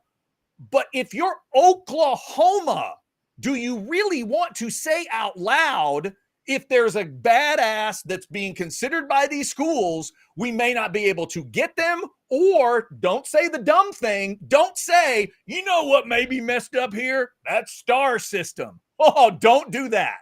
Do not do that as Oklahoma freaking Homa. Don't even start to do that. If you're that as a Sooner fan today, you have already lost. That's what I keep trying to say. Listen to what you would have already lost, Catch. That's the kind of crap that years ago, and hopefully there's not many of them around anymore. Years ago, Aggies used to say that to me when the Longhorns would out-recruit them like crazy. Well, those 5-star ratings. I'm like, no. You need more. You need to figure out how to get more of those guys. Do you know what Texas fans have been doing for up until the last few years? Do you know what Texas fans have been trying to argue with me? That 2-stars and 3-stars are really valuable. Oh, that the data is wrong, Chad. And that, you know what? You know what doesn't matter? NFL draft picks. Oh, God. Texas fans, by the way, my dogs are talking. Sorry. Yeah.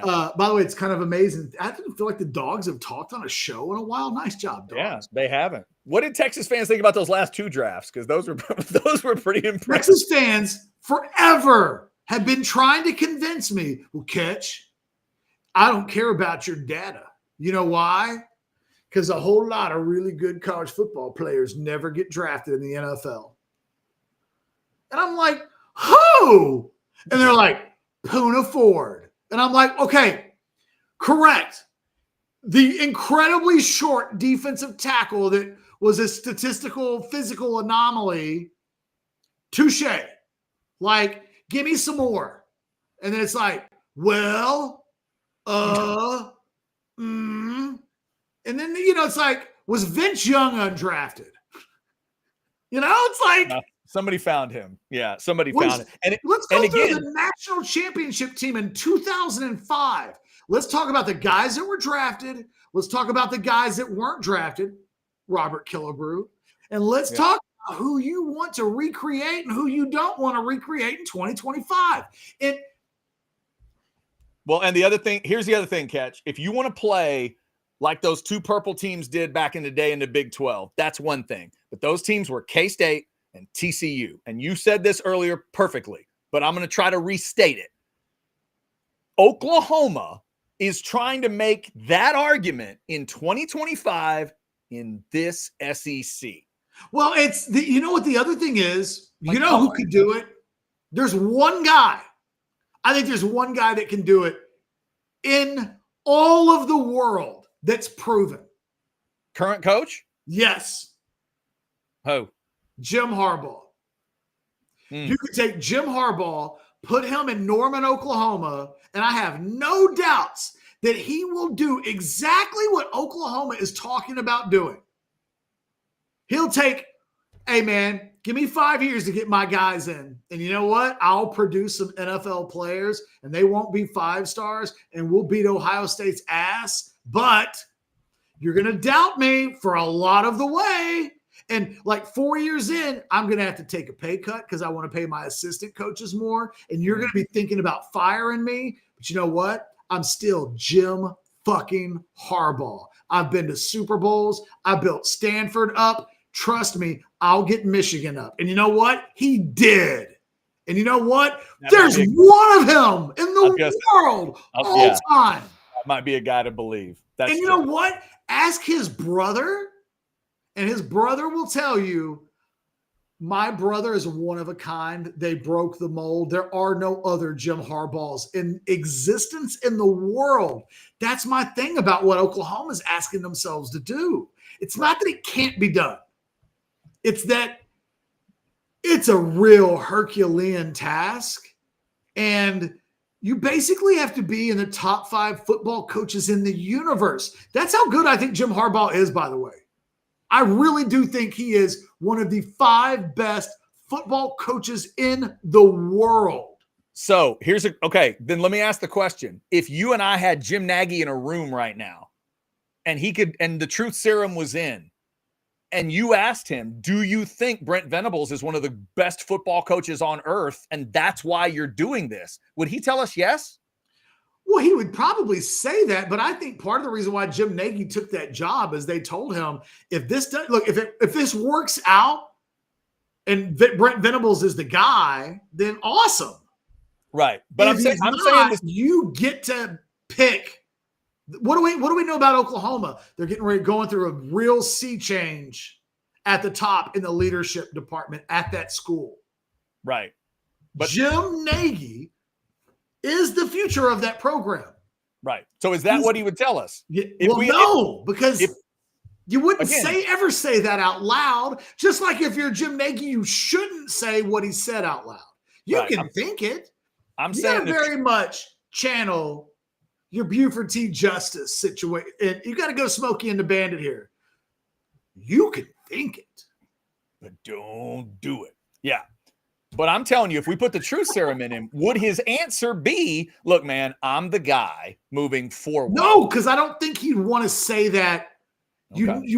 Some things just can't be said out loud. All right. Even with the truth serum. Okay. He would just fight the truth serum. Fair enough. No, if you give him truth serum, I think he would say, this is my football program, and either Brent Venables gets it together, or I probably know exactly who I'm going to hire. He would tell us that Brent Venables is Pamela Landy from the Jason Bourne movies. If it doesn't work, Brent Venables, we're going to tie it around Jim him. Nagy has told somebody, if this does not work out, I'm coming for you. I think whoever that is, That has already been conveyed. Absolutely. Right. Jim Nagy, the day he got the job, pulled a Jerry Jones, and he called Jimmy Johnson and said, hey, FYI, I might have a little something cooking here. And if I do, if anybody can remember what movie that reference is from, Chris Bennett, I'm sure you can, then you're riding shotgun with me. Like, I think Jim Nagy's got somebody in the business that he's just like, Brent, go 7-5, Brent. I double dog dare you. Because Jim Nagy will be itching to make that move. You know what that move gives Jim Nagy? Power. Also eliminates a little bit of his, like, the moment he has to make the football hire is really the moment that Jim Nagy's clock starts on his Oklahoma career. He will get to make a hire and then say, I'm working in unison. Because the thing that Jim Nagy still gets to do, and technically Brent Venables could pull this off if he wasn't going into year 4, if he'd pull the whole, you're asking me to work with somebody that I didn't choose. Mm-hmm. Better to be the second guy hired in that equation than the first guy. Because if you're the second guy, you can ask for a move, an accommodating move. If you're the first guy, they'll point to the second guy getting hired and say, we made that move for you. Now you want us to make another move. Yeah. All right. No super chats right now. We got buy or sell coming right up after I brag on sinus and snoring specialist. I slept great last night. I hope y'all did too. Apparently my voice wasn't great. I slept great, like I have been since 2017. God, has it been that long? It has. Over 8 years. I'm going on 9 years in it'd be March of 2026. When I had the first procedure back at sinus and snoring specialist, they got rid of my allergies for good. They got rid of my sinus issues. They got rid of my snoring and sleep apnea. I had moderate obstructed sleep apnea. I was having about 25, 30 incidents per hour, something like that, where I'd stop breathing. It's kind of scary stuff. My wife was in the severe category, up over 60 incidents.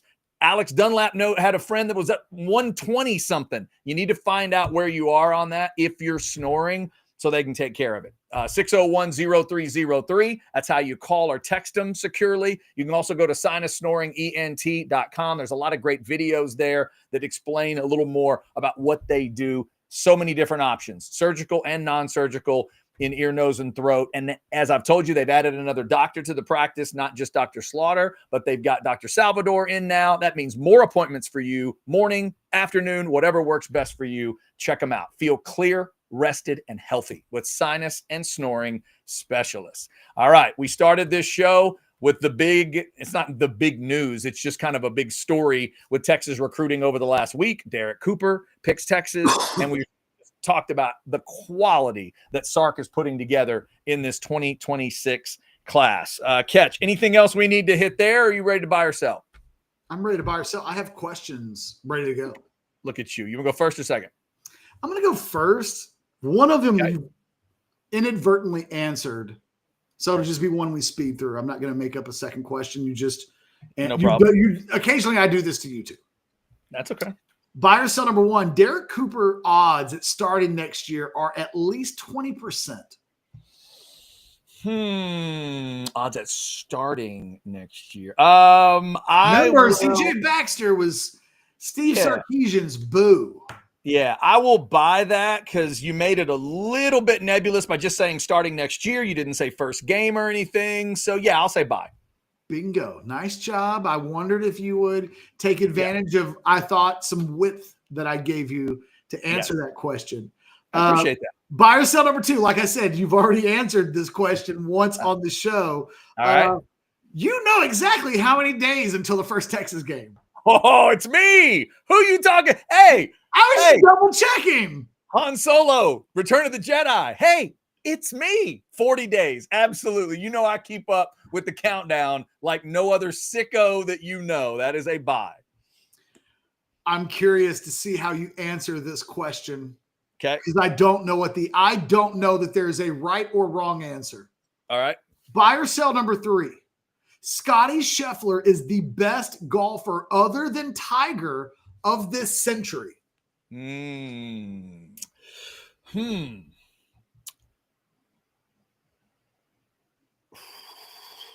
Clearly, he doesn't have as many. He's one behind Rory. He's one behind.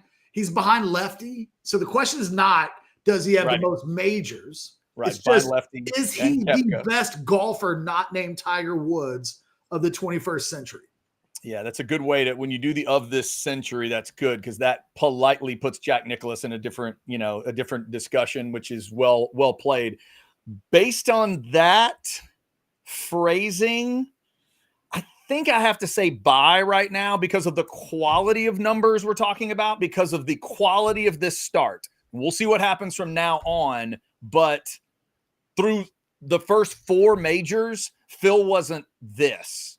And not even Brooks Koepka through his first 4 would have been this exactly. Like, Brooks has 5 of them. I'm not saying Brooks is nothing, right, but in terms of what's being done, how it's being done, he just put himself in a separate category that he was in with Seve Ballesteros that's blowing my mind. First 4 majors, 3 strokes or more in all 4. Nobody else has ever done that. Nobody. Tiger never did that. So, yeah, I'm going to buy. I think it's a buy. I asked this question before the weekend, and I thought to myself, he's not better than Phil. I think he's better than all of the other guys, right? Mm-hmm. I was like, if Tiger's not around, Phil might have won 10. Really? Maybe. He gets a couple more, right? I would think so, but also if we went back and were realistic about it, I don't think it's that Tiger won. I don't think there's this handful of majors that if we went and looked, to be like, oh, look, Phil was 2 shots back every time. I don't know if that's true. Well, the thing that changed my mind this weekend was Rory's comment yesterday about Scotty. Well, it's the way the announcers are talking or whatever. They live inside of this thing, and they're saying it. They're saying things they weren't saying about Rory and that they weren't saying about Jordan Spieth or Koepka, and now they're saying it out loud where they're like, yeah, it's really only the Tiger thing we could compare it to. And it's like, wait, what? The thing is, like, Rory could be the answer to the question I just asked. Mm-hmm. As to who the best. If someone wanted to make Rory at his peak, when that was, he's clearly not in it now, but when he was in his peak, that peak was higher than Scotty's peak. It's a discussion. Mm-hmm. And Rory's one of the, I think, 5 guys or less that you could have the conversation about in this discussion. And that he just said, well, what were we going to do? Scotty decided he was going to play well this weekend. And he's the bar. He's the bar that we're all trying to get to. Lefty didn't make people say that. Like, everybody agreed Lefty was freaky. And Lefty could do things with a golf club that other people couldn't do. But nobody ever came out of a golf weekend saying, well, shit, what are we going to do? When Lefty's playing, none of us have a chance. Right, because he was too inconsistent overall. Koepka is too inconsistent in the regular events. They thought Phil would melt down mentally in a way they do not think Scotty will. Yeah, it's just it's like if you took it feels right now like Tiger if you strip away all the flash and just leave the golf. I am going to ask my next question in a slightly different way. This was the original question. Okay. Scotty is a Mount Rushmore Texas pro athlete. But I kind of feel like because of the discussion that we just had, we just worked out that the answer has to be yes. Yeah, I think that's probably got to be a buy. You're talking. So Texas, I'm changing my question. That's probably a buy. Buy or sell number 5. Scotty is on the Mount Rushmore of former Texas athletes, pro athletes. Mm-hmm. But he still has work to do to chase down Roger, KD, and Earl.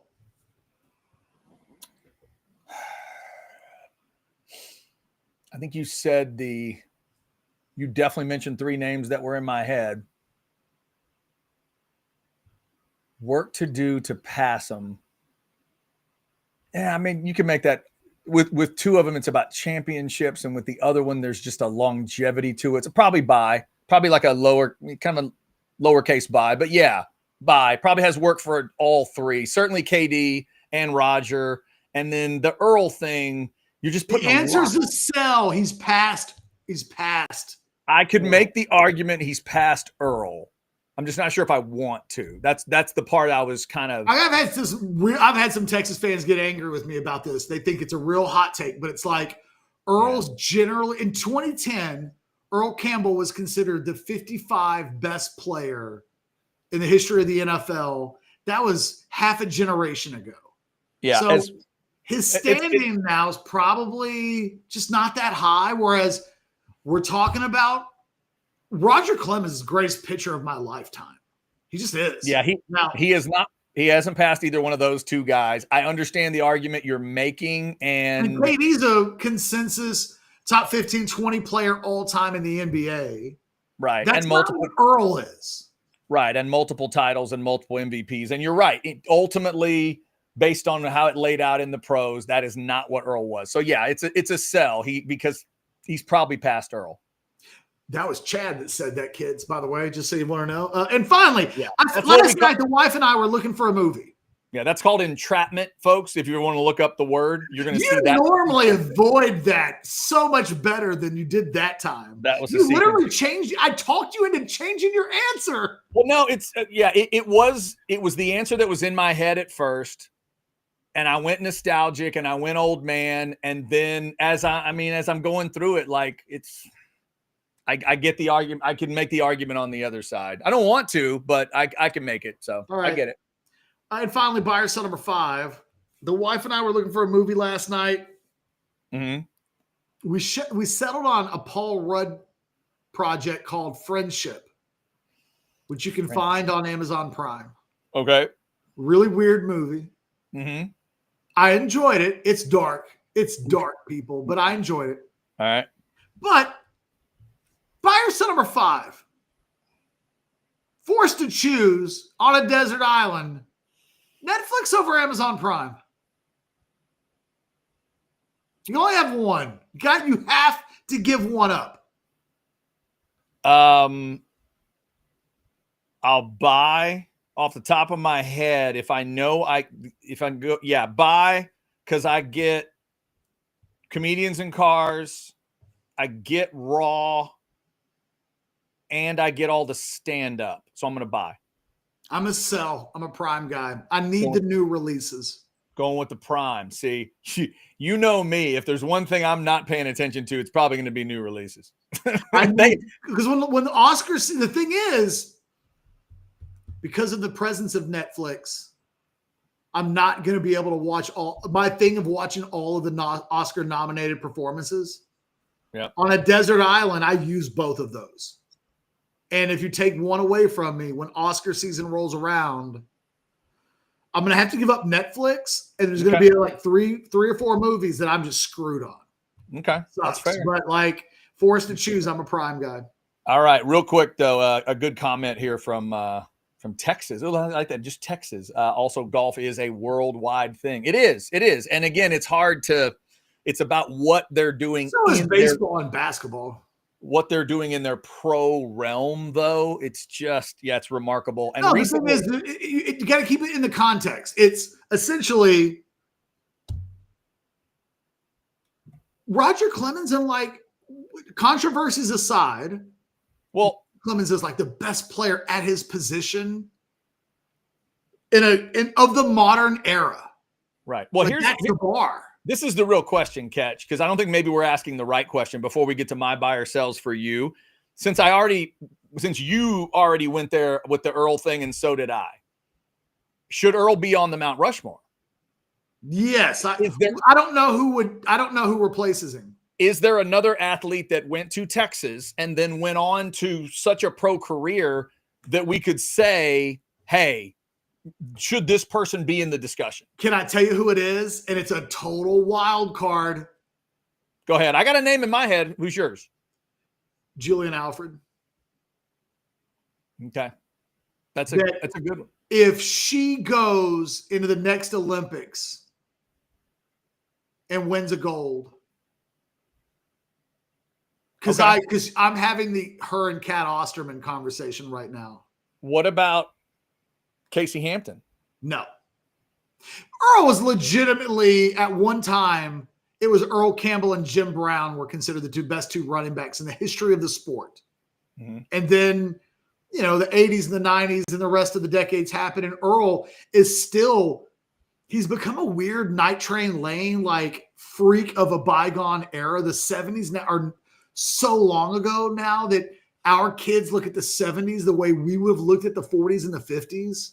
And it was like, oh, that dude clotheslined somebody. They could do that back then. I think there's a little bit of that with Earl where it's like, what do you mean? He just put his head down and Right. No, I get you. Because I think ultimately the answer is probably he is still in there. I don't know. Yeah, I can't. I don't think anybody's removed. I think Kevin Durant and Roger Clemens removed Earl in the pecking order. Yeah, I think I don't think there's a fourth person that has. And I think that we may get to Julian Alfred and look at her career and go, in a short window of time, she was to women's track what Earl Campbell was to the NFL. And we might be able to pick up what Texas did and go, she's worldwide. To be the fastest woman on earth. And maybe, because can she put herself into a position where when her career is over, we say, is she in the conversation of greatest women's sprinter of all time? That's on the table for her. Right. Yeah, no, that would create a whole nother conversation. All right, Catch. Here we go. We will get to Great Minds Think Alike, but we're going to start here. I've got some backlog ones because we haven't done buy or sell in a while. So let's do this. Buy or sell number 1, A&M, OU, Arkansas. One of them will win 8 games in 2025. Buy, A&M. Okay, but the other 2 is a no. Yeah. Gotcha. All right. Buy or sell number 2, back to the original. Although I only really, sure, but I didn't need to answer the question for all 3 schools to answer the question. Yeah, exactly. Okay. All right, Catch. Different way to ask it. Derek Cooper will play in 2026 and have 400+ rushing yards. Buy or sell? Oh, big buy. Because we've got to start thinking about Texas playing 14, 15, 16 games. Mm-hmm. They did not bring this dude in to ride the bench. He's going to play a lot next year. It also is kind of a sign to me that maybe they don't think that Wisner and Baxter both come back. They really want Derek Cooper next year. And, who's first team all SEC this year? Going into the season is Wisner. If Wisner has that kind of a season this year, why would he stick around? What would be at that point the purpose other than, I want to come back and, if Trey Wisner's got NFL draft stock at that point, I don't know. Buy. There we go. All right, Catch, let's go back a ways. I never got your thoughts. Buy or sell number 3. As a baseball fan, you enjoyed the All-Star Game home run swing off. Sell. I've not even seen the highlights of it. I know what happened because I know Schwarber won it. So but I never even saw the highlights. Wow. Interesting. All right. Let's get to Scheffler. Buy or sell number 4. Scotty Scheffler is now the 2nd greatest golfer of your lifetime after Tiger. Well, my lifetime goes back to Jack's days, so I'd have to sell. There was enough of Jack's prime still in my lifetime that Nicholas would have to be of my lifetime. But I'm old, man. I'm almost 50. So, yeah, that goes back to 76. Jack was cooking in 76. Yeah. That's true.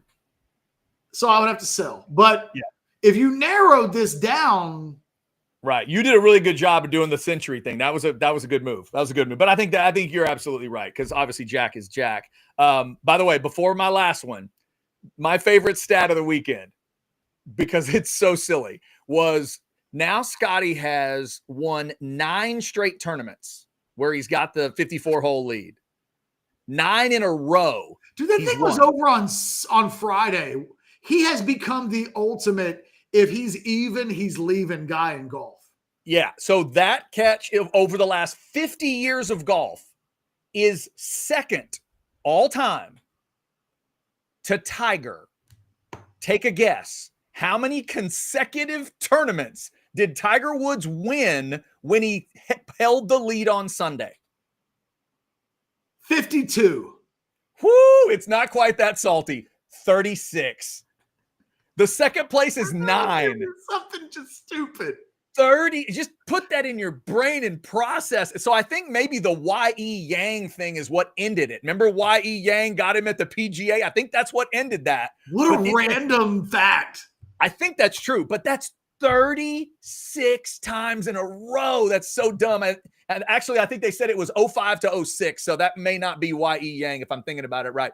I think they said it was in 05 to 06, somewhere in there. He went 36 straight wins in that situation. Just silly. All right, Catch. Lastly, it is weird trivia time because you know I'm counting. Texas at Ohio State is 40 days away. This will only be the third top 5 road matchup to start a season for the Horns. You can name one of the other 2. Top 5 on the road to start a season.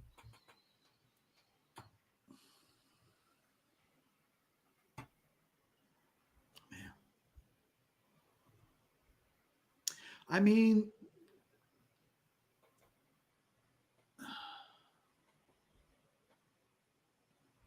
feels like they opened up maybe with Auburn in like the early 80s. Well done. That is true. The sophomore year, maybe? The sophomore year of Bo Jackson is 83, correct? Yeah. 83 at Auburn. That's the only one they've won.